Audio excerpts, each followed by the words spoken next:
The Falcon and the Winter Soldier, the latest thing to be churned out from the Disney cash cow. It was only 2 weeks ago that we finished WandaVision. Now we are being given more. But yeah, Falcon and the Winter Soldier, of course, is about the Falcon and the Winter Soldier. It starts off with a kind of ridiculous opening action segment that I was just sitting there like, bruh, over the top, flying, explosions, chaos. The physics here just made no sense. The way people were flying in and out of helicopters in wingsuits, I was kind of like, okay, I know we're in the MCU here, but come on now. But yeah, that intro out of the way, it was actually nice and interesting. As I've said a million times before, seeing the characters in the downtime, you kind of get to see their more real problems, their more personal problems. Bucky's seeing a psychiatrist. Sam is having issues financially with the family and stuff. There are a few additions here as well. Sam's sister, she was a good addition. I found her compelling. I found her story compelling. I found the chemistry between her and Sam good as well. There's another guy called Torres or something. He's some soldier.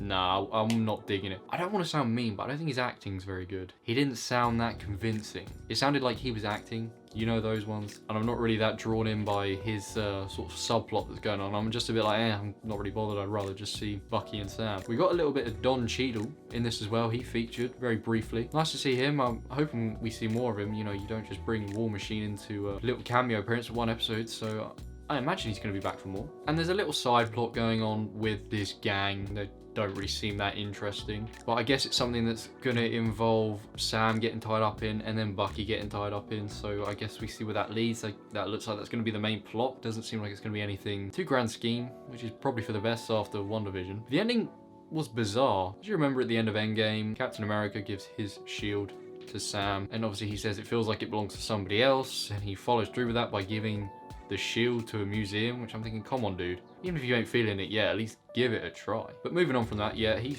doesn't want to be Captain America, but then the guy who I guess runs a museum or something announces that the country needs a new hero, even though they're not being threatened by anything at the time. And then some dude just appears. He's wearing Captain America's armor and he's holding the shield. I don't think he's got any powers or anything, but that was the ending. It was just a bit bizarre. I don't really understand what the point of it was, what the meaning of it was, but that happened. It was a decent setup, but I do want to watch more. I'm not really buzzing for next week, like, oh my god, I can't wait to see what they're gonna do next. I'm just sort of like, yeah, I'll watch it. You know, it was alright. It was alright. I want to see more of Bucky and Sam. I don't really see much more of anyone else. I'd kind of like this show to stay a bit low-key. This side plot doesn't seem very interesting, but I guess that's what they're going to run with. Time will tell how this series fares. It's shorter than WandaVision. I think it's a 6-part series. And hopefully it can just tell a nice little story that fleshes out these characters a bit more and makes them more likable. I think this is really just a show a bit like WandaVision for filling in the gaps and giving us some content until they start making movies again. I think it's to keep people on their toes, to keep the audience interested, because